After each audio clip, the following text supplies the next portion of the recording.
Hey everybody, Tyree here with Before I Forget, and I'm here with my main man, Kevin. Say hey, Kevin. Hey, Kevin. And we have a special guest, Kevin. Go ahead and introduce her. Hey, so we have a friend of mine. We've known each other for a little bit. She is a native to Puerto Rico, and she's a drill sergeant in the United States Army, an amazing singer, has a podcast coming out. We're going to let her tell more of her story. Her name is Jeslian Pacheco. Hi, how's Hey, it going? welcome to Before I Forget. The Thank you, thank best, you. I'm honored to be here. greatest podcast on the face of the planet with Well, the not best host, Mr. Kevin. Motherfucking no, okay, I'm sorry. yeah, greatest podcast on the planet. We're number 8 on the list of 100. So I know, I saw that. yeah, it's pretty cool, So right? exciting. Yeah. I'm kind of excited to see where yours is going to go. Um, not to jump ahead into the conversation, but it's definitely a different type of show for sure. Because like I mean, different from like I think the ones that I follow along with. I like history things or things that you never learned in history class or like veteran podcasts or whatever. But we'll get into what yours is. So, Jess, Yes. you are from Puerto Rico. I want to Yep. know, can you tell me about so you're the first episode that's coming out for Women's History Month, and we want to learn more about life in Puerto Rico and life for you as a woman and life in general. Tell me all the things. Say all the words, please. Okay, well, I'm excited. Okay, thank you. Thank you for allowing me to be here again. So yes, I'm originally from Puerto Rico. I lived there, my whole life until I was 18. Yeah, 18. Life in Puerto Rico is awesome, man. It's awesome. I like my childhood. I had a really good childhood. Everything is close to the beach. The island is super small, so everything's just close. Everybody knows each other. It's nice, but probably wouldn't go back to living there unless I had like a lot of money, and then I can just afford like a vacation house at the beach, and then I could go there sporadically, but not like probably wouldn't live there. But the reason for that is just things are getting like bad, especially like after the hurricanes, which is the main reason why I ended up leaving the island. The hurricanes in 2017 were pretty devastating. And so, I mean, the island was already economically wise, if that's a word. Yes, that's a word. Economically speaking, it was already kind of bad. Like the island was already in debt, and there was a bunch of things going on. But then when the hurricanes happened in 2017, Hurricane Irma and Hurricane Maria, um, that just brought to the surface a lot of stuff that was not really talked about. Um, and so, yeah, a lot of people ended up leaving the island. We didn't have power for months, probably about 6 months. And that was me on the good end, because there was people that stayed on the island that didn't have power for like the whole year after that. So it was pretty bad. Gas was really expensive because a lot of people were using, generators to survive. And that was, yeah, that's why I ended up leaving the island. At first, I didn't want to leave because my whole life was there. I was already in the reserves, and I feel like I'm talking too much already. You haven't even asked me all that stuff. No, you're fine. You're fine. So what prompted you to join the Army Reserves? So that was actually something I never thought about doing. Like, I mean, me on a personal level, so like my personality is more like I like to sing.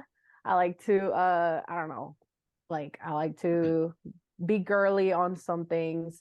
So I never really thought of myself as like a soldier. But then my older brother joined, and he went active. But I went to like his basic training graduation, and you know how like Fort Jackson goes all out on their basic training graduations, with like the smoke and everything. And so I saw that and I was like, oh my God, I want to do this. So I didn't even think about it. I did not think about it at all. I knew that there were benefits to it. I didn't know what the benefits were.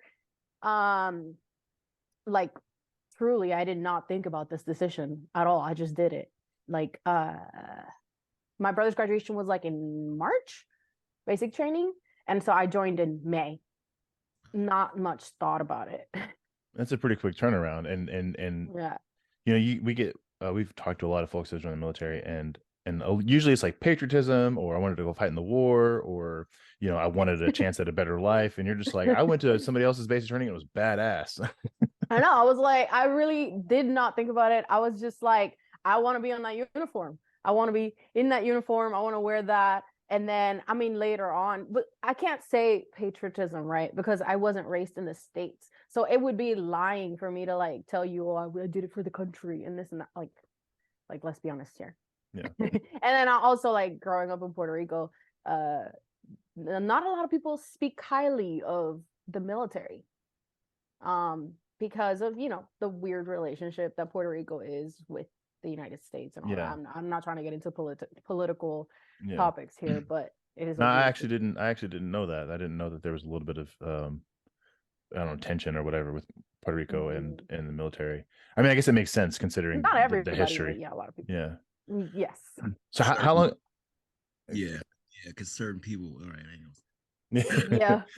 Yeah. So how long have you been in the Army now? I've been in the Army for almost 7 years in May. Yeah. And so you've re-enlisted, so you decided to stay in. What made that happen? I did not re-enlist. I just extended. So my first contract was 6 years for the reserves, and so I extended to become a drill sergeant. Yeah. But I am thinking of re-enlisting. What is your MOS? We didn't even say What's that? Your MOS. Oh, 92 Yankee supply. Bang bang. Yep. Yeah. A lot of people like to hate on supply, but when Tyree and I were deployed to Iraq, like our supply people, we had a supply. For everybody that's watching, he just popped in the camera. Sorry. He doesn't even look at the camera. He just wants to look at you. Well, shoot. There he is. Sorry. Get jealous. Yeah. Hater right now. You've been on camera too long, lady. He's super needy. But no, like I remember our supply sergeant, like the sergeant, he sucked. He didn't want to like come out on missions with us. He didn't want to like resupply us, but like the guy that was working with him, man, that guy gave us all the things. So used to hate on supply until that guy came around. I was like, okay, all right, supply is pretty rad. Go ahead. Sorry. Yeah. So what prompted you to want to become a drill? Again, I think I'm just like a competitive person. Like it's stuff that I don't even think about. I was just like, the opportunity presented itself and I was just like, yes, I want to do it. Like I don't even know why. I think also, okay, this is probably the main reason I did it. When I was in basic training, there was only one female Hispanic drill sergeant. And so I did not see a lot of them. Sorry, my phone. I should have put it on. Okay, silence mode.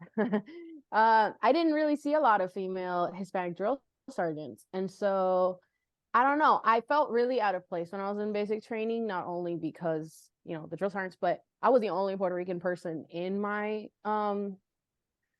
basic training, like my basic training company, which is weird because in a lot of, I know I've heard of a lot of people when they go to basic, there's a bunch of Puerto Rican people.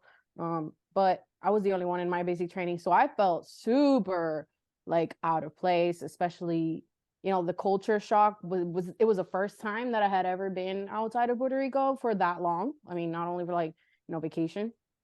Mm-hmm. So, yeah, I felt like I didn't belong. I was super depressed in basic, and it wasn't even because of basic. It was just because I felt lonely. But yeah, when the opportunity presented itself for me to become a drill sergeant, I was like, oh my God, I really want to see more female Hispanic drill sergeants. And so that was probably like the main reason. I know last year when we were at Fort Leonard Wood, one thing that you talked about is, you know, that was last year. Yeah. Well, I mean, you know, this year just started, but yeah, it's kind of crazy how, you know, that was just like the other day, feels like, but yeah. I remember you would always talk to me about like the Puerto Rican trainings that you had, or the Hispanic trainings that you had, and how they kind of gravitated towards you, and kind of look to you for like guidance or just asking you all kinds of questions, and maybe even feeling like on some level like that y'all can connect personally because Yeah. you're from the same place. And with Puerto Rico being such a small island, I mean, I can definitely see how that's a big deal. But like, so when you became a drill sergeant and you went on that and you did that cycle, do you feel like that was kind of like full circle for you? Like kind of like now I get to be what that drill sergeant was to you. Do you know what I mean? I mean, 100%, 100%. Oh, that female Hispanic drill sergeant, she wasn't even in my company. She was in another company, but I, knew of her. So I didn't really interact with her that much. But yeah, definitely brought me back to, like you said, full circle. It was crazy because it feels like the other day, right? I mean, it was the other day. I went to basic in 2016. So it wasn't that long ago. But yeah, I mean, being in that other position, seeing how everything kind of works from like the back end, it was awesome. And then my Puerto Rican trainees, like you said, it's so weird because being Puerto Rican and coming from such a small place, and everybody's so prideful about it. Everybody's super proud of being Puerto Rican. I'm sure you guys know about it. Like literally every Puerto Rican, there's a flag somewhere around them. So like having them as my trainees, it was weird because I don't want to be biased, right? And so they would come up to me and like start speaking to me in Spanish. And I'm like, come on, man, like don't do this to me. Like I have to be mean now. Like you know what I'm saying? I was like, there was this one girl who was like super lazy, but she would like, because of the fact that we were both Puerto Rican and she spoke more Spanish than English, every single time she would come up to me for anything, she would be speaking Spanish. And I'm just like, English. It's not like you need a translator or anything. Like she could speak English. She just preferred not to do it. And so at that point I have to be like, all right, I'm not your friend. Like I'm not your battle buddy. Like calm down. Yeah, and that's a unique challenge, I think, because well, I mean, when you came into basic training, I mean, how much English did you really know? Like, were you proficient at it? I was so I thought I was, right. All my English that I knew was from like Disney Channel and watching shows, basically watching movies. So it wasn't really conversational. Mm-hmm. Like I knew English, but I didn't know how to interact very well in a conversation. And I thought I did because like being in Puerto Rico and knowing a little bit of English, you think like they used to call me gringa in school because I knew English. But what was I gonna say? ADHD moment. I forgot. Coming to basic training. Oh, wait, no, I forgot my point. I had a point. They called you. The language. Mm-hmm. So it wasn't very conversational. And so I was actually super lost in basic training. I thought I knew English until I went there. And like there's people from everywhere. It's not just like the basics English that you learn from TV that is super like you can understand it. There's people that come from places like freaking, what's the thickest accent I've heard? Probably like, I don't know, like Alabama. Like there's people that have some really thick country accents, and then Black people have a really thick accent too. Like it's crazy. That was probably the hardest for me to understand was Black people from I don't know where, but they have a lot of sayings. Yeah. And I was just like, I don't understand anything that you're saying. There was this one drill sergeant who was like Jamaican, and I was so scared of him. I could not understand anything that he said to me. So when he would approach me, I was already scared. And he wasn't even that scary. It was just the fact that I didn't understand him because he was going to make fun of me. That's a unique ass challenge. It really is. Because I mean, you're still here. You take this like you take on this big challenge, like joining the military, this unknown world. And on top of that, like there's a language barrier as well. And so it just makes the whole thing much more difficult. So then I can imagine being one of those trainees and then being like, oh, Jeslian Pacheco, like that's a Puerto Rican name. She knows Spanish. I can talk to her in my language, the language that I feel comfortable in. But in the Army, you know, the operational language is English, and so it's a requirement that everybody speaks English. So I can understand how that would be like a very difficult, unique challenge to people whose primary language isn't English and coming from other places in the world to join this military. So, and you've deployed overseas in Yes. the supply capacity. So when you joined the Army, like, did you think like, okay, I'm just joining the Army, I'm going to put on this uniform, I'm going to do cool things when I graduate basic training. Next thing you know, hey, you're deploying. Yeah. That was one thing. I was like, this is how ignorant I was when I joined. I was like, well, first of all, I had no idea like what was actually going on in the military, like because there's a lot of things that don't make the news. There's a lot of stuff that don't make it to Puerto Rico. So I did not even think that I was actually gonna deploy, especially because this is how recruiters get you in Puerto Rico. They're like, that's a support MOS. You're never gonna be over there. What you mean? And then and then you end up finding yourself over there and it's like, oh, what am I doing here? What did I do?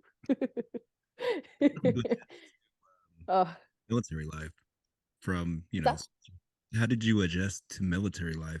What was that first year of being in the military like for you? I think because I was in the reserves in Puerto Rico at first, it wasn't a hard transition. I mean, the reserves in Puerto Rico, they hold their formations in Spanish. So it wasn't that hard. But then when I moved to the States after the hurricanes, I was in a reserve unit at Fort Hood, and that's who I ended up deploying with. And so transitioning from just being, I was in college in Puerto Rico. I had never thought of joining. I think what kept me, like what made the process easy was the fact that it's so much diversity. Because one of the biggest culture shocks for me, right, was how divided it there's a lot of division in the United States in general, right? So whether it's race or whatever status, there's a lot of division, which I didn't see as much in Puerto Rico. So I think the military was a great transition to being in the United States, because everybody in the military it comes from different places and we're going through the same things. So you just bond with people. It doesn't matter, who they are, where they come from. So you just bond. And so I think the military was easier to transition into than life in the States, actually, which is kind of funny. I can see that. I mean, that makes a lot of sense. I mean, for that exact reason. I mean, the military, it tends to be culturally diverse and you have all walks of life. Like when I joined, this is like the second or third time I've told the story today, but like when I first met Tyree, and it's still it is one of my favorite stories, because like I know I'm from small town Arkansas and Tyree was from Inglewood and Hawthorne, out there in LA, and when I found that out, I was like, that's not a real place. It can't be, because like I heard about it in songs, right? Like I grew up kind of listening to a little bit of like NWA and Eazy-E, and so when you hear these things, I'm like Inglewood and whatever else, and so I was just kind of blown away. And then the fact that he liked System of a Down, and I was like mind blown. World opened up. Okay, so people of different walks of life can like the same thing. So there's this cultural diversity, but then we also have all of these other smaller things in common, and it really does help the whole thing kind of work together in like one cohesive team. And it really is. There was a meme that was been floating around for the last couple of months of like what your military friend group looks like, and it's like a cowboy, somebody in like I've seen that one. I know which one you mean. yeah, and like none of the people look like, if you like, there's no way they're friends, but Hello. we have that connection together. Mm-hmm. You're still here. We can still hear you. What's funny is he figured out that I like System of a Down, and then later on I robbed him. So You what? Wait, one second. What's going on? My internet, I don't know, it's kind of coming on and off.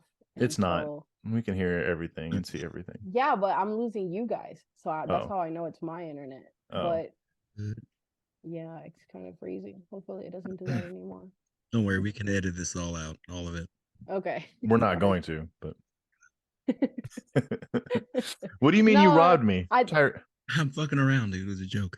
Oh, I was like, wait. oh, So Tyree, crazy hip don't. hop place in a different. You stupid. Stop it. Yeah. Quit it. Stop You it. like you like me? Holy shit! You didn't rob me. And then I took a knife to him in his sleep and stole his wallet. That's not true. But you know what did happen to you when you were sleeping? No, we don't even have to go into that. Tyree, when we were deployed, I'm going to tell you a story, Jess. When we were deployed to Iraq, this was probably 8, 9, 10 months into the deployment, and battle fatigue and all that stuff had definitely been setting in, and we were sleeping in these squad bays and this patrol base we had established in town, and our doc had decided in his sleep that he was going to go pee, and made his way to what he thought was a urinal of some type, and turns out that urinal was Tyree here. No. Yeah, How? man, No. it was a late night. Yeah, it's Guy wakes up and he like, I talk shit. He lost a lot of weight. He used to, I would say he would waddle over to my side of the fucking room, but shout out to Doc. He yeah. waddled over to my side of the room and it had startled me because sleeping. And I kind of look up and like all I see is this gut and then his face and his eyes are closed. And like, Doc, what the fuck? No. Like, Doc, There's what the fuck you no doing? way that happened. He didn't say shit. He starts unbuttoning his pants. Like, what the fuck are you doing? I start screaming at him. I'm like, hey, bro, what the fuck? And then he starts fucking pissing. I'm like, oh man, like for a nanosecond, I'm thinking, man, I should probably get up and knock this dude out. But I'm like, man, it's the stress, battle stress. We're fucking. It's been hell. We've been going through fucking hell the last few months. He's Oh just my fucking gosh. stressed out. I woke up. Woke him up vigorously. Fucking shook the fuck out of him, but still woke him up and got him to clean up my shit. And then yeah, what are you gonna do? So he was just sleeping the whole time. Yeah. He was sleepwalking and he peed Mm-hmm. on you. Yes, me, That's all people. insane. It's my kind of luck, though. I should have paid. I don't think he did that. I think he did that on purpose. I'm sorry. Yeah. I don't think he was just sleeping. I think he hated you or something. But I definitely, that's so funny. That just reminded me of something that happened to me when I was in a ruck march and I was so tired. This was, I don't even remember when this was, but I was just so tired because it had been like a couple of days before that. We were just like working our asses off, my butt off. Jesus Christ. Listen, I've been working on my cursing, so You're doing good.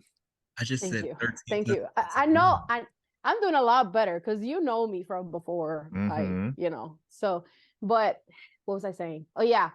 I was so tired. I was actually asleep when we first started the ruck march. I was walking and I just fell asleep. And you know what woke me up was my own my own voice. I was mumbling something. You know, when you're like so tired, you just start talking, you don't know what you're saying. Mhm. That's what woke me up. And then I realized, oh my God, I'm out here walking. And it's crazy. That happened to me in basic training. I fell asleep on a ruck.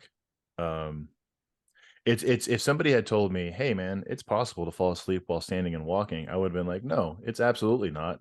That's a lie." Mm-hmm. But I've done it. A lot. I know. I know a lot of people have done it. So it's kind of but that's kind of life in the military. Whenever you're training for stuff, because you really do kind of get pushed to these to your end and to your limit and beyond. Mm-hmm.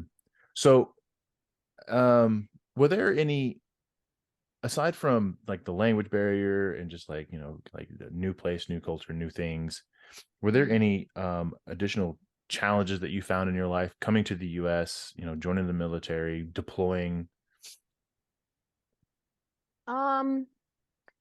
Challenges per se, I think really just like the culture thing. It took me a really long time to feel like I could find a space where I fit in. um And I'm thankful for my military friends, which were really the first friends that I made being in the States.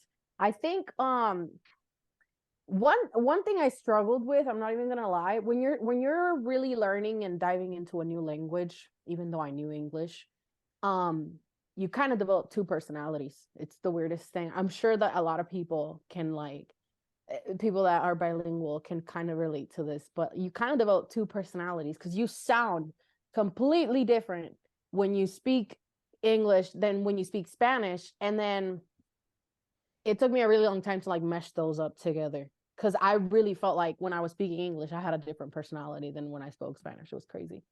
Yeah. Yeah, you definitely sound different when I've heard you speak Spanish on the phone with your family and stuff, and no, you definitely sound like a different person. It is really weird. I feel like I was probably that way when I was in Germany, and I knew German. I feel like if I spoke German, I definitely sound like a different person. But your German is really good. It's not that good. Not now. From my point of view. Yeah. I don't know any German. Oh, thank you then. Yeah, my German is perfect then. I know all of it. No, let me tell you, it's horrible. Yeah, it's trash. In all honesty, it's absolute trash. It's real. Oh man. It's not even good enough to get you could fool me. Yeah. Okay. Well, I make it a point. So if I try and learn a language and I really want to relearn German, I want to learn Spanish. I want to learn all these languages, but I make it a point because I want to be able to speak it the way you speak it. I don't want to speak Spanish the way an American speaks it. I want to speak it with the accent, but I'm 40, I'm not going to be able to properly speak with the right accent. And I remember talking to you about this. No, man. I remember talking to you about this.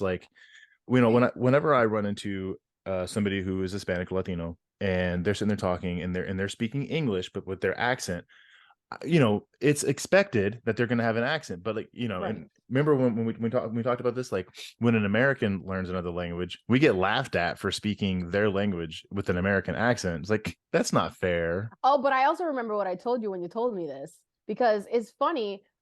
So the people who make fun of you are the people that aren't actually from the places where everybody speaks Spanish. And what I mean by that is people that come from straight from the island.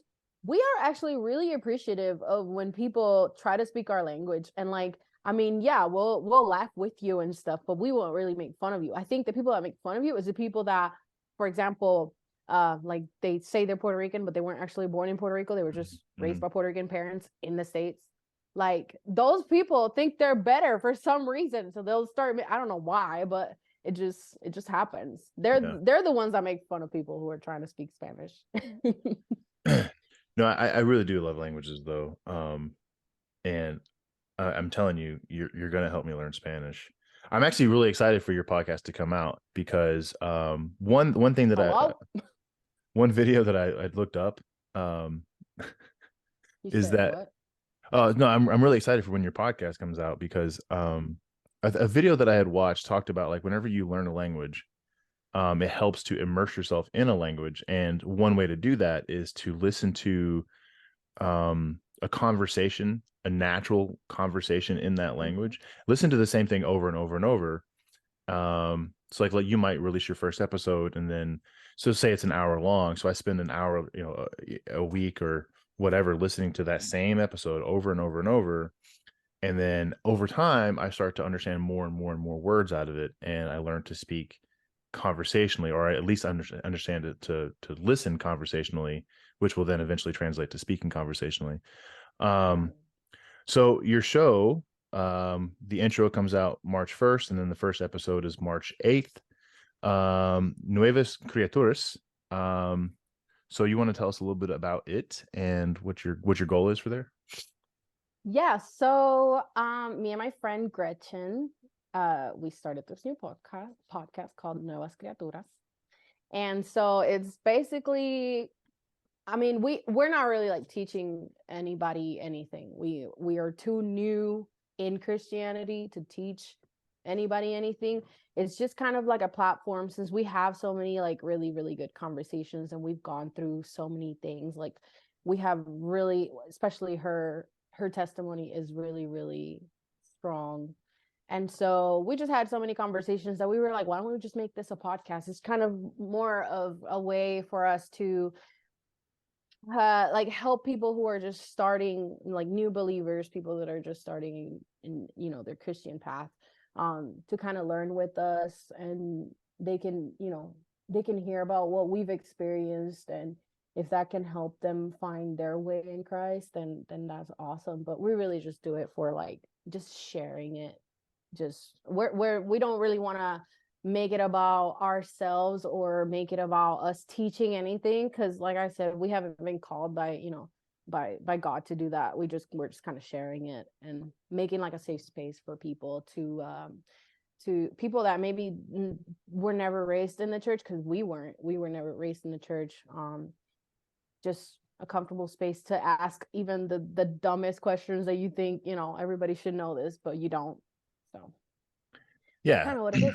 And well, and you say that, like, you know, it's not really to teach people anything, but it is, right? Because you're literally documenting like your journey into it and your path into it, and Right. you're learning as you go, and you know that there's other people that's going to listen, and they're going to be in that same spot, or maybe they were where you are a year ago, and they might be able to chime in through the comment section later on and be like, hey, so when I was at that point, this is the lesson that I learned, or this is how I took it, or this is the path that I chose, or I read this scripture and it took me to a different place in this journey or path.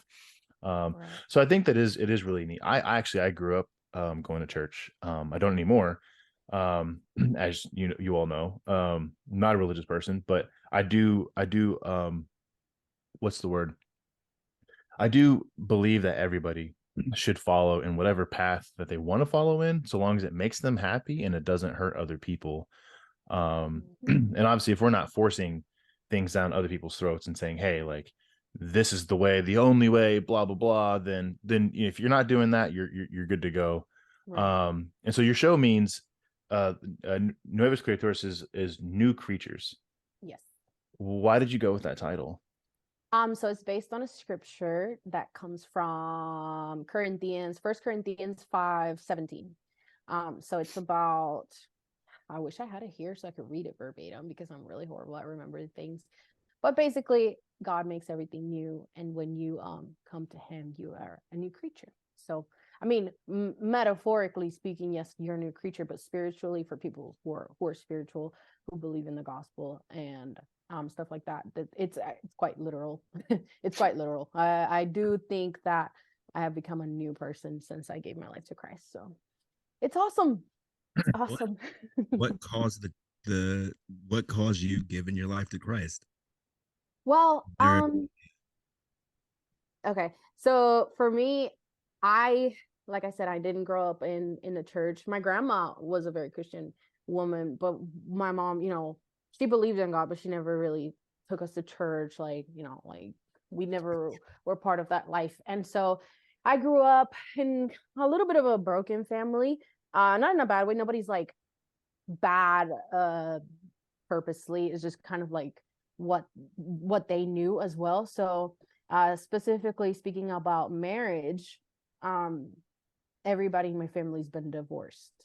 And so I grew up not really knowing the actual meaning of being married, or, you know, the actual meaning of. I think we lost her. Yeah, I think so too. Jess, you there? Her bars turned red. Yeah. Red, I said. So we gotta edit this stuff out. Yeah. Tyree, you hear this, edit this out. Thank you. Yeah, this is the part where we edit. um Just have her leave and come back. yeah, I'll give her a call. Shizzle, I wanted to ask, you skip through a bunch of different topics. You're flying through Yeah, like I'm trying to connect back up. Huh? I'm trying to connect again. Yeah, just go ahead and follow that link and come back in. Yeah. Okay. Sorry. No, you're fine. Oh God. Listen, I know you don't believe in this stuff, but the moment I start telling my testimony, it goes away. The devil is mad.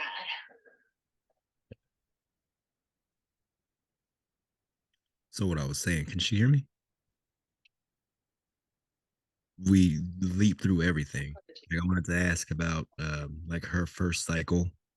Like what was it like having those people, you know, dating deployments? What were those like? Hi. Um Hello again.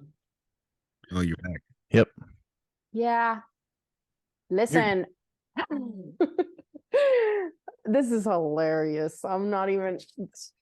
I know. I don't know if I don't know about you, Tyree. I know, Kevin doesn't really uh believe in this stuff per se, but yeah, the devil is mad that I'm sharing this. I'm telling you, because why would it go out at the specific moment when you ask me this question? But anyways, Because it was about to start getting spicy in here and he didn't want to I hear don't it. know. It could also just Anyways, be your internet sucks down there. yeah, it does kind of. Yeah. But okay, so what was the last thing you guys heard? Shit. Oh, he had asked you like what You caused guys you didn't to hear any of that? No, we uh heard up to cause you divorces. Oh yeah. So my whole family's been divorced. Mhm. There's really one marriage in my family that has really lasted, and they don't really speak to each other that much, which is funny. But a lot of growing up like that and not knowing the meaning of marriage caused me to get married and then not know what I was getting into. And so I learned that love was not enough to hold a marriage together. It's a lot more than that. And so by my own mistakes, and I wasn't a perfect wife, he wasn't a perfect husband either, but we ended up getting divorced. It was really rough, and so I found myself in a spot where I was really vulnerable. I was with my parents again after being married and then divorced, and so I was just in a really broken place at that point. I didn't really believe in God at all. I never didn't really think he was real. I didn't even like to entertain the topic, but I started just visiting because my mom was going to a church, and I just started visiting just to get to do something because I didn't have anybody here. I was kind of in search of a community more than anything, and it just kind of happened. I would look up a lot of motivational videos, and it was more like to get myself motivated to work out and do all these things that I've been wanting to do for a long time. And the algorithm on YouTube ended up, what I didn't notice is all those motivational videos, they use biblical principles. And so it was funny enough, my algorithm in YouTube started showing me more people preaching and different messages and services, and I was just listening, and I started getting to know God like that. And it wasn't even through the church. I started getting to know God through YouTube. And so little by little, I didn't have that much faith, but what I did have was just a little bit, and I gave it to him, and he made it grow. And a lot of things in my life started coming together. And I mean, I have a lot more than I deserve and a lot more than I could have asked him for. So I'm really, really thankful, and I've felt his presence in my life. It's something that you can't really explain. It's just something that you feel it. So yeah, I'm not here to convince anybody that he exists. It's just what my experience was. I know that you asked me why I gave my life to the Lord, and that was pretty much it. He saved me from myself. Couple of other really quick questions. How old were you when you got married, and how long did you stay married? I got married at 19, Hmm. and I got divorced at 23. Okay. Wait, no, 20. Yeah, officially divorced at 23, but I was God, yeah, 23. My bad. So it was like 3.5 years. Okay. You gave it a shot. I gave it a shot. Yeah. A lot of people, they try to hang around for that and they end up just having horrible lives. And then they'll get divorced later on down the line anyway, or just end up killing each other, something crazy. Yeah. it happens all the time, especially military families, military. I mean, not murder, but divorce. I know. Had to clean that up. Everyone knows military families or marriages is something like 50% end up in divorce, if not higher, right? It's I think it's way way too higher. normalized, Right. way too normalized in the military. Not only divorce, but cheating. It's just things that have been. It's just like the status quo. Like especially when you're deployed, it's like people see this everywhere, and nobody says anything. Nobody does anything about it. You just see it happening, and it's just like that's not my problem, you know. And I'm not even saying it from a judgy standpoint that like I saw it too, and I didn't do anything, you know. I mean, what are So you supposed to do? Like kick? yeah, what the heck are you gonna do? It's just so Yeah. like I said, it's too normalized. Mhm. It's just things that they just happen. It's crazy. It's Yeah. almost expected. Yeah. It's almost expected. Like when somebody goes away on a deployment or like in the reserves and guard where they go to a school on orders, you know what I'm saying? They take that ring off and they become single them again. And Mm-hmm. and it's not for people that are listening and watching or whatever, that's not like 100% the case, but there are those in the military who are like that. And it's and there are people that are okay with that and just fucking go with it. Yeah. So it is really interesting. When you talk about like the culture in the military, it is a wide variety and super diverse. I mean, you've literally got people from all over the planet. I think that last cycle that I did when we were up at Leonard Wood, I had a trainee from China, I had a trainee from Ukraine, I had a trainee from Russia, right? From those countries, and here they all are in the United States Army basic combat training at Fort Leonard Wood. You know what I mean? So like there's a lot to be said about like the wide variety of people that you're going to find in the military. Mm-hmm. With that being said, there's also a wide variety of bad culture that exists in the military. And there is this weird expectation that, or this weird understanding that it's just going to happen, it's going to go on. And that's kind of shitty because it is people not saying something or people not doing the right thing to make it stop. But what can you do other than, hey, don't fucking do that? You know what I Yeah, mean? I Like, mean, really, that's all you can do. Just like, hey, you're my friend and I love you, and I don't want to see you destroy yourself and your marriage, and I would like to advise you not to do that. That's really all you can do. But people don't even do that. yeah, Like, not even to their friends that they love. right. It's like, ah, man, they're just doing them. If they get caught, they get caught. It's on them. Right. Like, I okay, think that's a lot of wild. people think like, hey, it's their life. Why would I want to interfere with that? I know people who have been in those kind of weird relationships and shit, and a lot of times I'm like, hey, man, why would I get involved with that? Why is it my place to step in and say, hey, you shouldn't be doing this? Like being like kind of like you said, like being judgy about it. Like it's not like I'm trying Well, to be judgy. Like maybe like for your own self, like bro, maybe you shouldn't do that. Like mm-hmm. shit like that. But ultimately, if they still go ahead and do it, like what I are you mean, gonna? at that point, you're not gonna do anything. Like they're adults. They're grown adults. Like you can only advise them and tell them that come from a love standpoint, not from a judgy Yeah, standpoint. But at the end of the day, they're gonna do whatever they want. But when they see those repercussions, because everything that you do in the darkness will come to life. I mean, to light, not to life, to light. So all of that stuff, you think you're gonna be able to take it to your grave. It's not. It's at some point the truth is going to come out, and whatever you did, that person, that friend, right, that gave you that advice, if they're really your friend, they're going to be there for you. And that is not to tell you I told you so, but more like I want you to know that I love you, and I gave you this advice because I didn't want to see you like this, but at the end of the day I'm still going to be there for my friends whether they do it or not.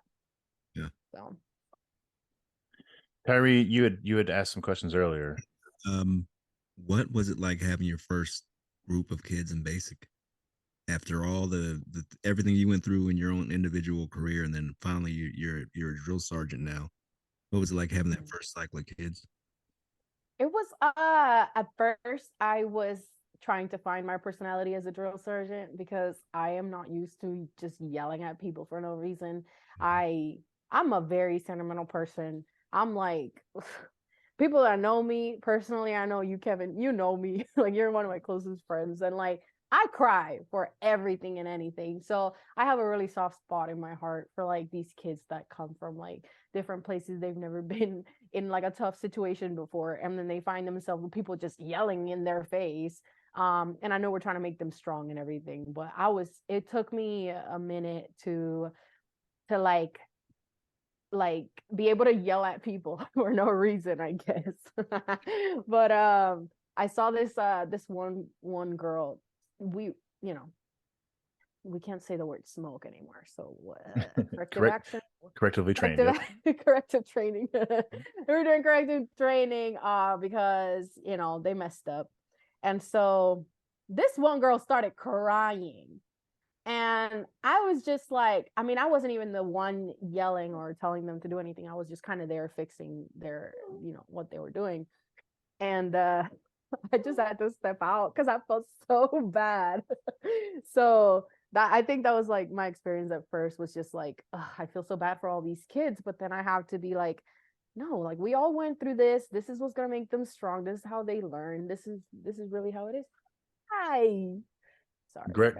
Greg was over there whining, so he needed some attention apparently. Wish he was asleep right here. I don't know if you see the bump. Damn, Tyree, was your animal? Go get the cat and hold the cat here. Yeah, go get your cat. Go get your cat. Yeah. Look at him. He's just asleep right there. Doing his own thing. Why would I fuck with him? Greco was just laying on the ground going, and then like wagging his tail and looking at me with his one eye. Poor baby. Hey, Greco, you're on TV. Camera? Oh, he's famous. Oh my God, he really does have one eye. Yeah. Oh gosh. Yeah. Put him on the payroll. Get him off the camera. Oh, my bad. Sorry. Greco, you got to go. Sorry. Can't afford it. I'm fucking around. It's cool. I have. Nope. Okay. You said it already. He might come back. I don't know. He's probably hungry. He's always hungry. I was gonna say he's probably hungry. You feed your animals, right? Me? Who, me? Yeah, you fool. You feed your. Yeah.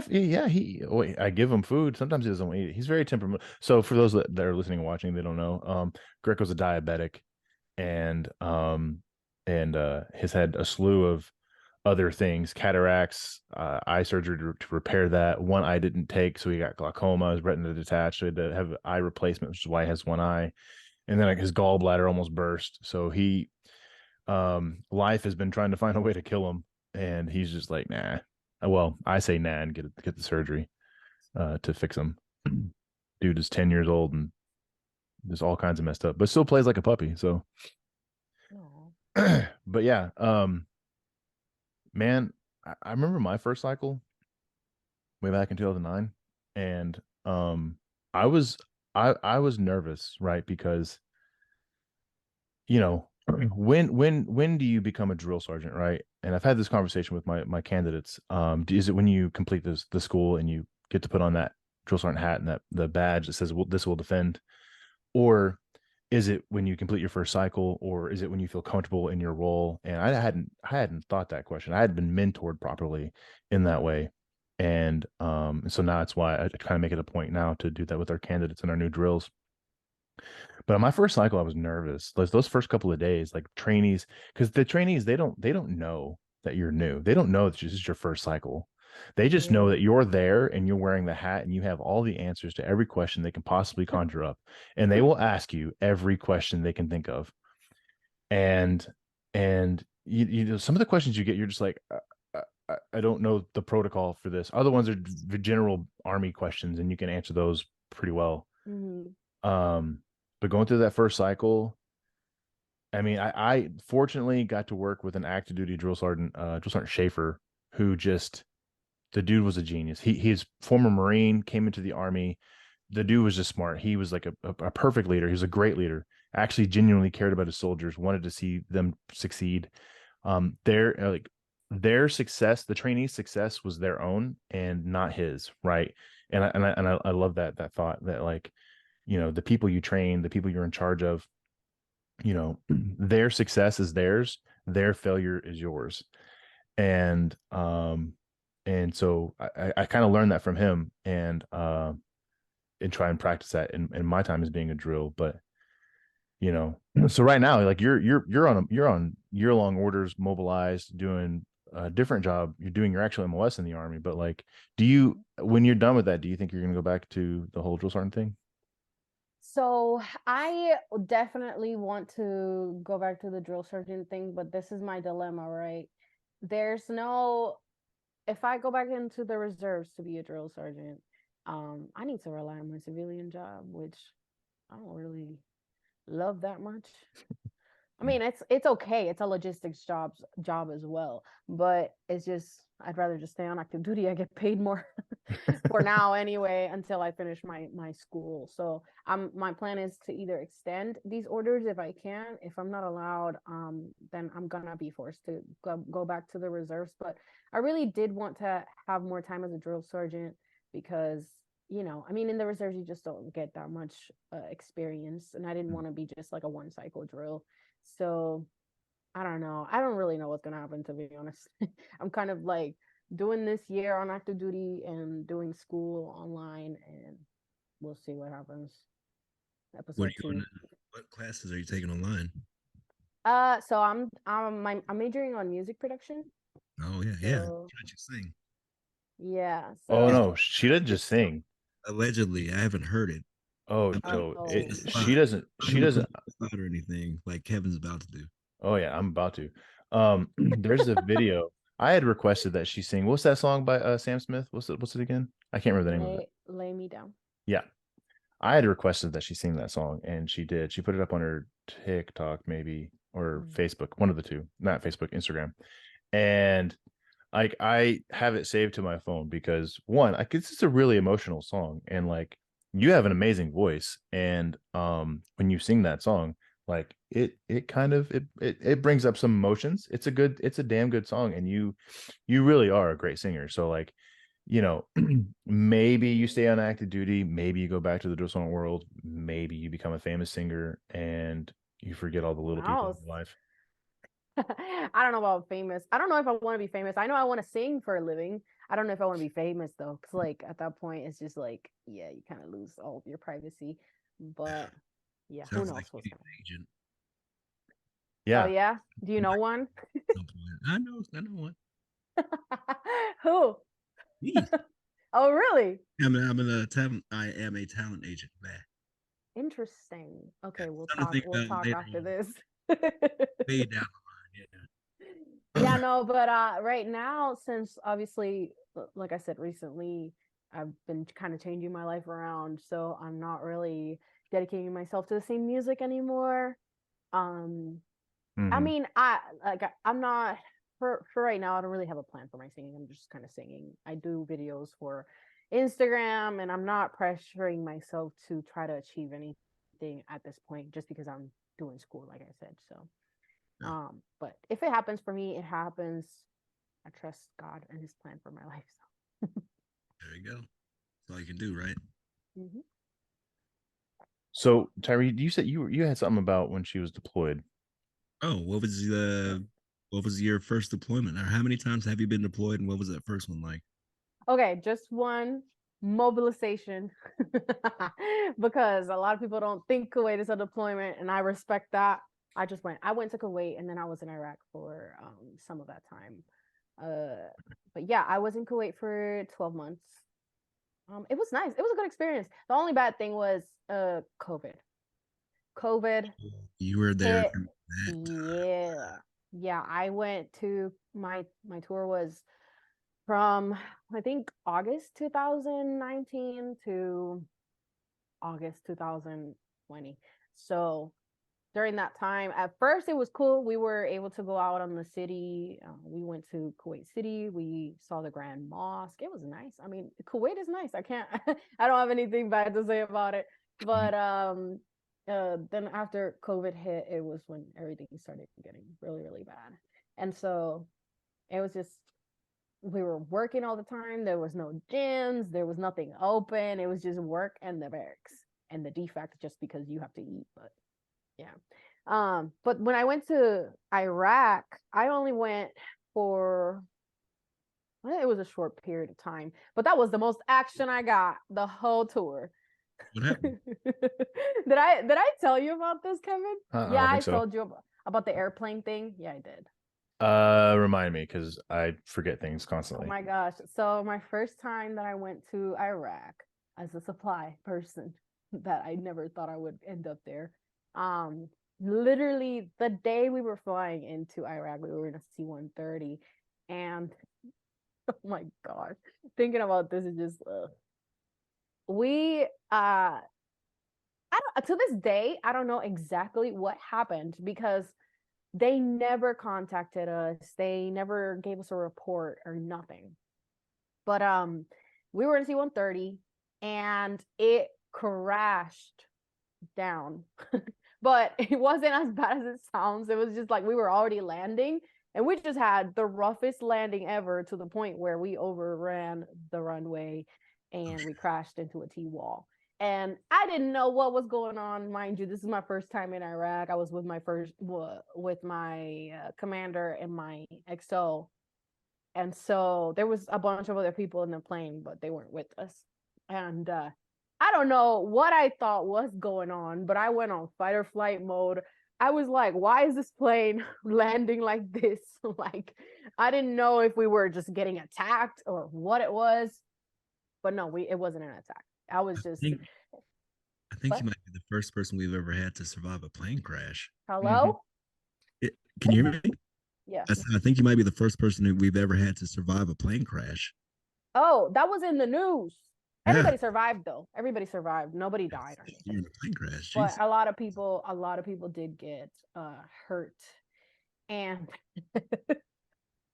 it was crazy.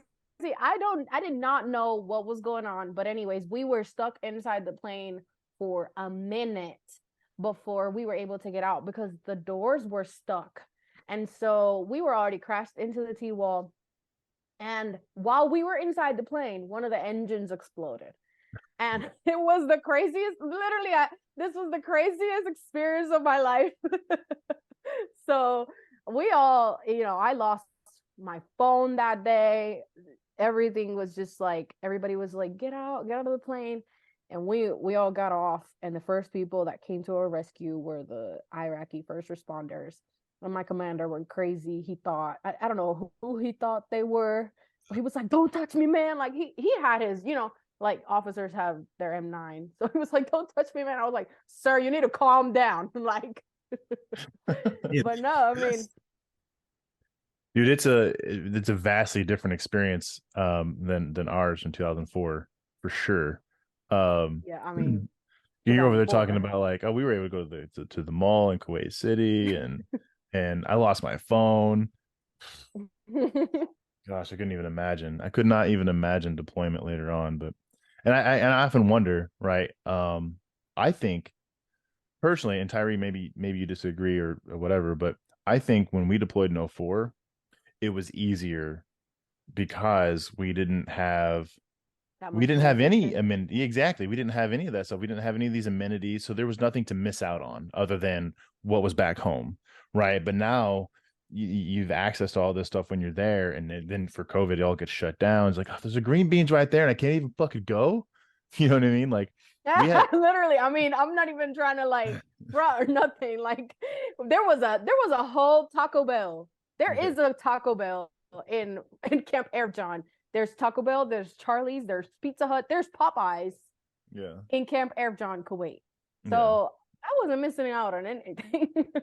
Yeah, that's what I mean. So, but at the same time, like you got to make this trip to Iraq, and so you're used to these amenities, and now it's like you're being pulled away. But when you know that you're gonna be there for a year, and you know that you're not gonna have any amenities, like we were lucky to get mermites for hot chow or whatever. Like it was MREs twice a day, and whatever we could buy in the economy if you were willing to risk it.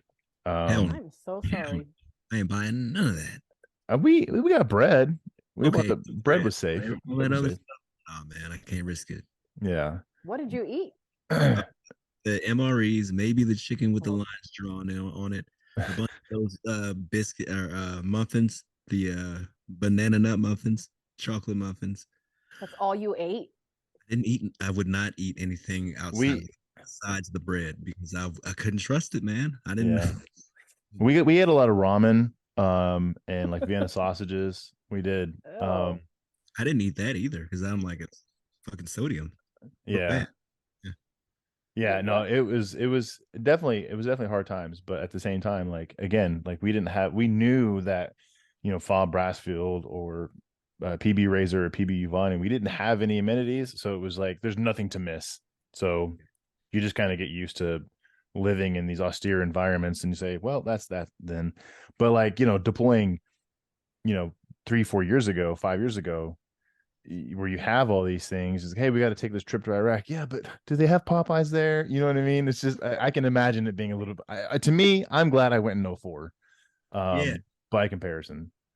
I mean, I'm not glad I went in 04. There's all the stuff that, listen, I'm not infantry, so I probably would have died in 04. So I'm glad I went in 2000 whenever I went, 2019. Yeah. It wasn't a bad experience. I mean, a lot of people will complain about it, but Kuwait is It's an just experience. like being in the States. Yeah. It's an experience. We were there for a little bit and it was breezy. Is all I remember. I just remember the really long walks from the tent that we had, that we all stayed in. We had like, what was it? Like the whole company stayed in one massive tent. We were like, each cot was about a foot away from the next cot over, and you're just breathing in everybody else's air, and you had to walk like a mile to get to the chow hall. But we were at what, Camp New York? Was that what it was called? Yep, that's what Yeah. it was. New York and yeah, Where like was that? dunes on the way from the chow from our barracks, our tent to the chow hall. Like you had to climb sand dunes. Yeah, it was ridiculous. Where Yeah. was that again? Camp New York in Kuwait. Oh, Kuwait. Yeah. So we had to go to Kuwait for like 3 weeks. It was like an acclimation period before we went Mhm. into Iraq to just to get adjusted, because we came from Germany in February to Kuwait in February. And while it's colder than the summer in Kuwait, it's definitely not as cold as it was in Germany. Plus, like, walking around with all that gear and everything. But They're trying to kill us. yeah, right. Uh yeah, Hey guys, so sorry, 1 second. yeah, no, This out. yeah. Hang on a second. Well, we can wrap it up if you want, though, because we're at an hour actually. I mean, okay. I mean, I wasn't thinking of wrapping it up, but if you want, yeah. Well, we're at an hour now. Okay. But hang on. Just heads up, we're at an hour. Is all you had to say, and you could have been like, "So, tell me more about the wild fucking I don't know, some other questions. What was barracks life like for you when you first got Well, to? no. She. We need to take a potty break. Oh, oh, she's gone. Sorry. Yeah, go ahead, Jess. Okay, I'll be right back. Sorry, I'll be back. Okay, my bad. I'm just fucking going. I don't think. She texted me. Okay, Yeah, hang on a second. I gotta go too. hold on a second. I'm gonna.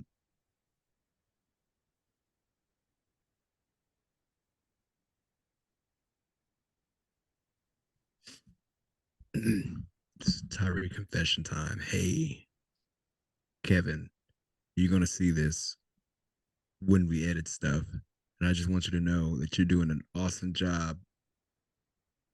Whew, shit, this smoke. Whew, I've been holding it together. I haven't been coughing on camera. You've been doing a great job, uh, doing all this shit, getting all these people together. You know, yeah, great job.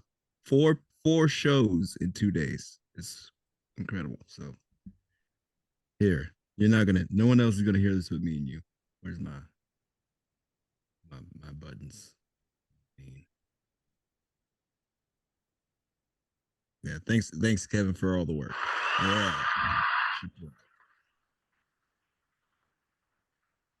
Mhm. And that's that.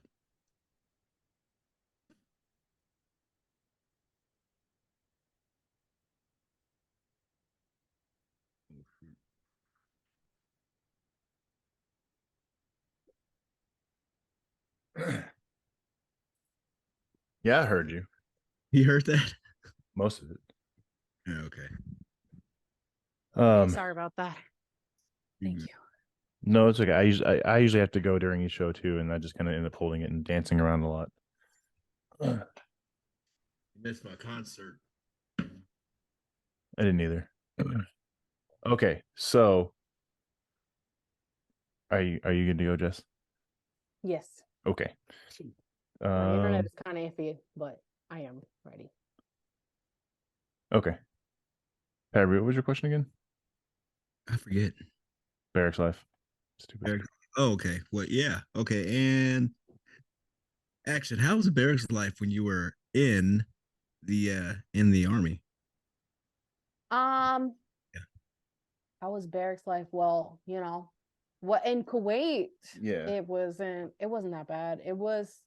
We lived in a big old building that was like an old warehouse, and they turned it into rooms of two people. And so we had a little bit of privacy. It wasn't bad.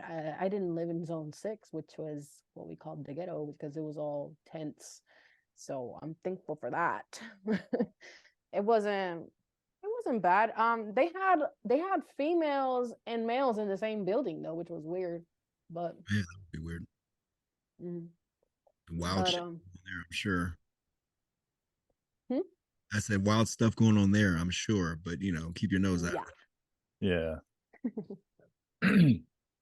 So, in terms of Women History Month and you being um a soldier in the U.S. Army as a woman, like what does that what does that mean to you? Like, what does that is there anything that kind of like from that perspective and like being a drill sergeant and being in this position to train and lead other people, like what is that to you? Like, what is the impact of that to you? And how do you hope that that kind of like changes like moving forward in the army, like or what should stay the same or whatever, like, you know what I mean? Am I making sense? I think I understand what you're asking.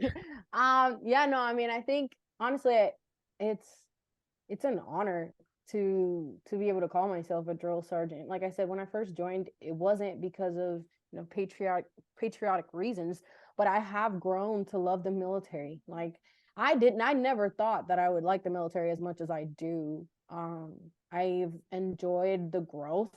I know the military has shaped me into a completely different person. It's given me like the tools to be a good leader.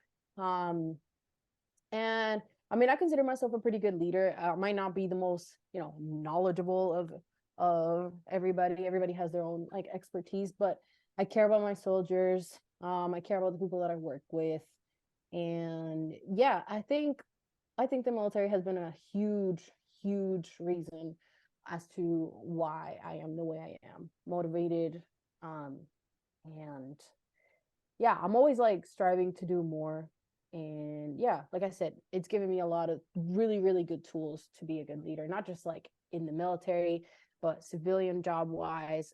I've used the tools that the army has given me to even like help out like my younger siblings and hopefully, my family in the future. Yeah, it's been really rewarding up Yeah. until now. It's been really rewarding for me. I haven't had a bad experience in the military. A lot of people I know don't share the same mentality, but yeah, I like it.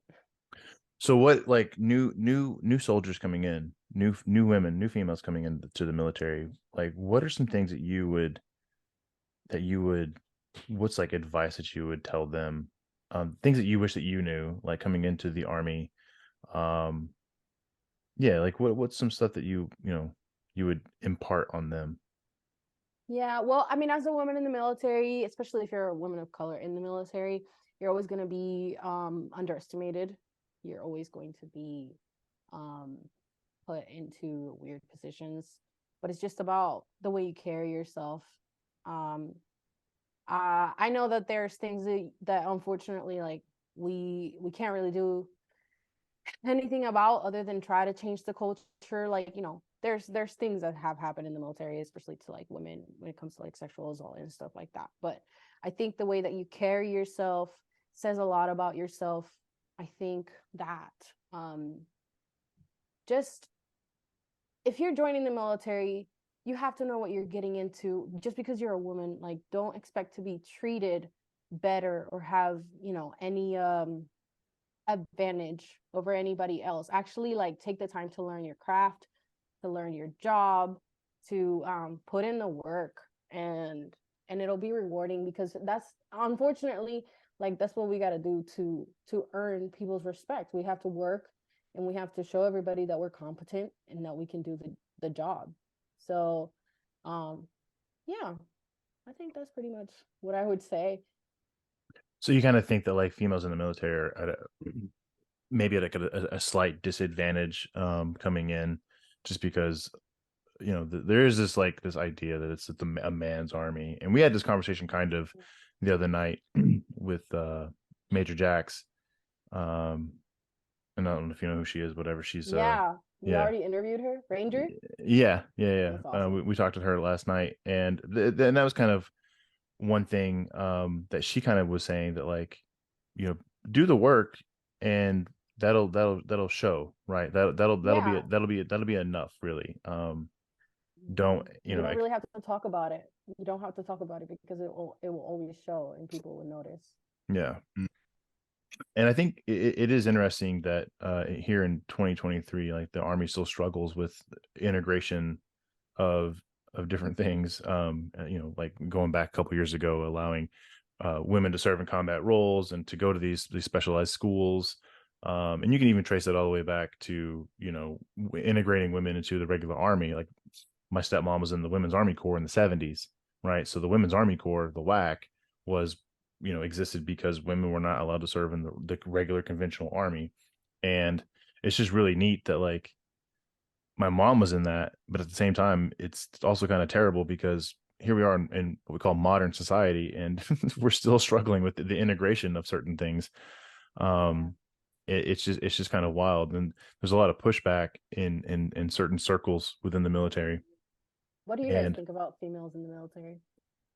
I think it's great. I mean, not in the military, in the infantry. Sorry. No, it's all good. Like we had a conversation, like you said, when it comes to females in the military, as long as they do their job, there's a lot of men who can't fucking do infantry shit. So I hate that they try to say that females can't do it. If they can do it, good. Right. Look up and let's go. Yeah, it's the argument that people like to make is like, well, if I'm wounded in combat, like, how is a woman going to carry me? Well, the point that I made last night is like, I'm 6'2", 240. And when you factor in gear, the environment, the stress, being shot at, like, you really think I'm going to be able to like fireman's carry somebody of equal size or smaller? Like, it's a far greater challenge than people make it out to be. And they think that because a woman is smaller and maybe physiologically speaking not as strong as a male counterpart, that they're not going to be able to perform these same tasks. And it's just bullshit, because it's just not how it works. When we were in Iraq, we were doing a movement to contact one night. Our Alpha company was in contact, and our Bravo company, we were moving to it. And I was moving with the squad. I was a radio guy. And we ran across this big open area at night with our night vision on. And I'd already busted my ankle about a month before this. And so it was pretty weak. And I remember running across this open area, and there's rubble everywhere. And I was like, fuck, I'm gonna step on a rock and blow up my ankle again. And I made it to the midway point, which had some cover. And I was like, okay, good. So I'm halfway there. I just got to run the rest of the way, and I'll be fine. And so I run the other way. I run to where we're supposed to go from the halfway point to the end point. And the whole time in my mind, I'm like, don't break your ankle. Don't break your ankle. Don't break your ankle. And I finally get there, and there's a couple of guys already there because we sent one at a time to provide cover. And when I got there, it was a building and a sidewalk, and the sidewalk was slightly slanted. And I get there, and I'm like, oh God, great, I made it in, but I didn't roll my ankle. And I step around the corner where the sidewalk went at an angle, and bam, blew out my ankle. I fell down at the same time. Yeah, it sucked. Blew out my ankle. At the same time, down the street, there was gunfire. And so one of our buddies, we call him Meat. His name is Mike Gregorowitz. big guy, right? Very big, very muscular dude. Um, he's there and he immediately jumps over. And I think at the time he's got the saw. So the saw is slung to him and it's a 15-pound machine gun plus all of our gear. I have the radio on my M16. So I have probably another 80 pounds worth of shit on me already. And he jumps over, grabs me by my body armor and picks me up and moves me to cover. And he did that with ease, but when you factor in adrenaline and and this his size, his strength, and he was an exception to that. Like he's a power lifter now. He's a big, massive behemoth of a man. And and he's kind of an exception to that, right? So like, but your average person, your average male in the infantry is not going to be able to do that, right? And so to make this statement that like, well, a woman can't do it, well, neither can you, neither can most of us. That's hilarious. You I've know, never heard it like that. there's not another guy in our platoon, and we had some pretty fit dudes, but there's not another guy in our platoon, in our company, that could have done what Meat did that night. I was fortunate that he was there. I mean, had I been shot, my life would have been saved because he did what he did, right? Or at least I would have been pulled from cover immediately. Like I all I knew was I hit the sidewalk, like my ankle gets blown out, immediate pain. I land on the ground, and next thing I know, I'm like, ugh, being like lifted up and thrown against the wall. You know what I mean? And but I don't know another man in the infantry that could have done that. And so to sit there and say that women can't do it because of these things, you know what our job is in the infantry? To walk around and wait to get shot at and then return fire. And I bet you everybody can do this. As long as you have an index finger, you can do this. And you can pull a trigger. I mean, I'm sure it's way more than that. But also, if you're a woman and you're joining the infantry of all MOSs in the military, I think you should know what you're trying to get yourself into. Like, don't think it's gonna be easier for you just because you're a woman. Like, you're joining the infantry, like you know what it's about. So you can't, expect to be treated differently. You have to do the work. If that means that you have to work out a little bit more to be stronger because you need to compensate for the fact that you are physiologically different than men, then you have to do that because that's what you signed up for. So yeah, I agree. Well, I mean, what do you think about women in the infantry? I think I think I share the same thought that you did. I don't think it's impossible. At the end of the day, if you can do it, then you can do it. If you can't, then you can't. But like like what you're getting into and what you're signing up for, and if you can't, then don't join infantry. Like Yeah. that's really what it is. Well, It's not even about just women, like men, the same. If you can't do what's required of you as an infantryman, then don't be an infantry. Yeah, don't waste. No, we lost her again. Goodbye. We're at a minute, an hour 30. Hour and 17. That's what you got. Cool. Yeah. You've been recording for that one. The show has been going for an hour and 17. 17 minutes worth of bullshit. What? 14 minutes worth of extra shit. 13 minutes of extra shit. Well, we started recording early, and then we have 5 minutes to cut out from the first loss, and then 3 minutes to cut out from the pee break, and then this current time. So we'll be good. Yeah. Probably should wrap up soon though, especially with the internet problems. Yeah, I was gonna say maybe like here with one more question, and then we'll close it out. Yeah. Hey. Hello. Listen, my internet has never been this bad. I don't know. It's all good, man. We'll edit things out. I actually learned how to splice up videos so it all looks good. But yeah, what I was just saying is it's the same for male and female. If you can do the job, then you can do the job. If not, then don't sign up for it. Because no, that's absolutely true, man. So like, was it like 10 years ago or whenever it was, the Army came with the OPAT, the Occupational Physical Assessment Test. And if you wanted to be infantry, you had to score, or you wanted to be combat arms, you had to score high enough on the OPAT. And there were males that didn't even meet the minimum standard to join a combat arms MOS.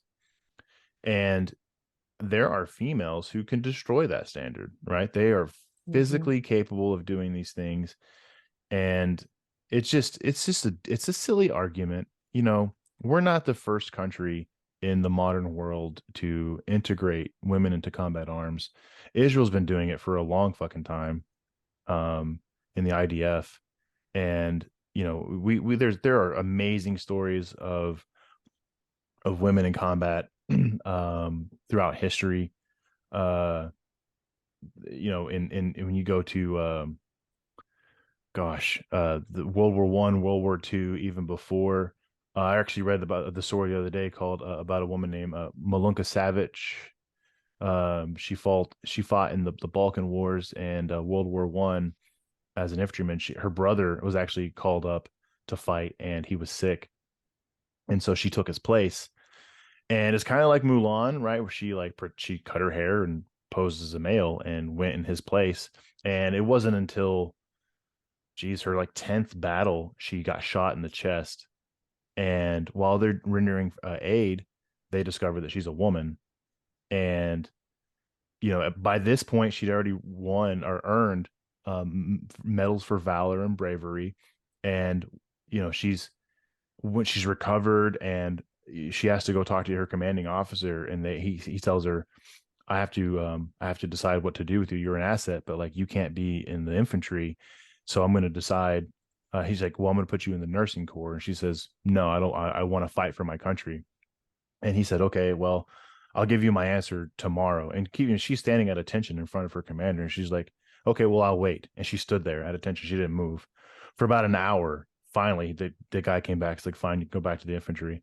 And so her awards are insane. Like, she's got Serbia's highest award twice. She's got the French, the French highest award, twice.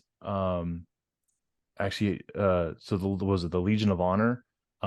She's got all these crazy ass awards. She's got awards from 3 different countries: Russia, Serbia, France, and just various other awards in between. And these are all things that she, earned and achieved after it was discovered that she was a woman, right? She's leading troops into combat during World War I. And that's just one example. That's You know, insane. yeah, it's a really great, story. It's kind of like And Mulan.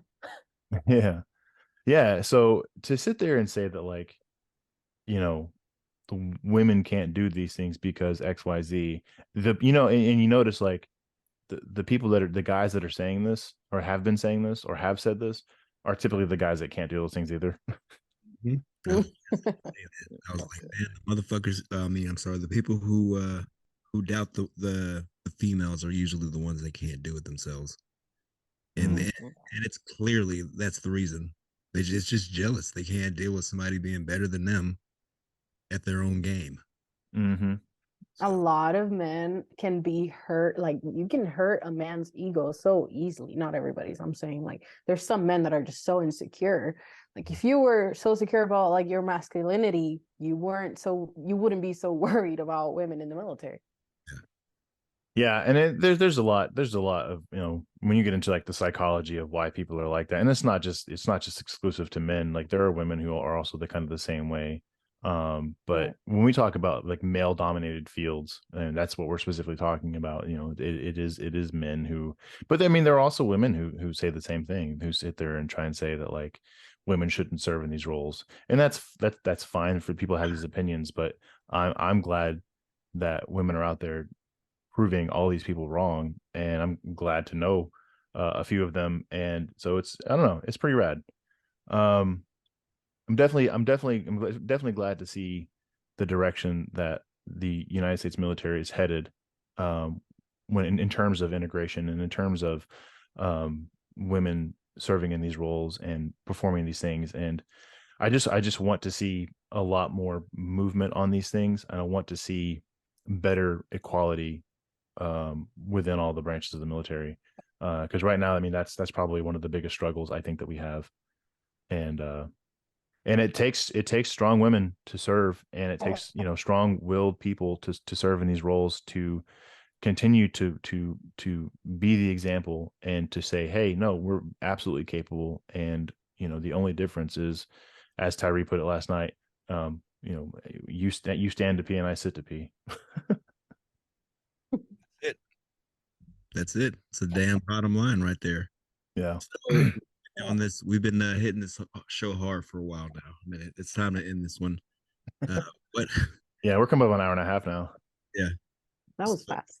It goes by edit fast. some stuff out, right? Nope, we're leaving it all in there. Pee break and all. Yeah. No way. No. We do editing. It's funny when Tyree and I first started doing the show, we would always talk about, we'll edit it out, and we never did. Right. There's And an inside joke for us. Yeah, and I don't think anybody ever picked up on it. No. Yeah. No. Some people did, because remember, Love's daughter. Oh, Sapphire. Yeah, she's like, you always say you're gonna edit, but I know you're not, because you never do, because we hear it. Oh yeah, true. Yeah, she called us out. Shout out to Sapphire for calling us out. Good job, Sapphire. Yeah. I don't even know if she listens anymore. She doesn't comment on her stuff. I'm mad at you, Sapphire. She's been working. Oh I keep up with her. She's been doing her welding thing. Keep doing that other thing. Every time I look on there, she got a new sticker on her helmet saying that she's super popular. Shit. Yeah. Every single day. Forklift driver.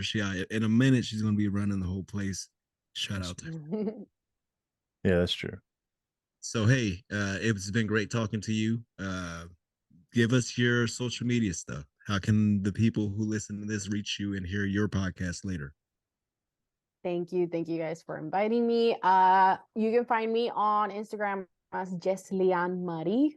I know you guys are probably not going to be able to spell that, so it's Jeslian Marie, Jeslian Marie. And then my podcast, Nuevas Criaturas, is a Spanish podcast, so I'm sorry. We'll try to do some captions at some point, or kind of go into the English scene at some point, but for now it's going to be in Spanish. Nuevas Criaturas, that is new creatures in Spanish. You can find us as Nuevas Criaturas Pod on Instagram, TikTok.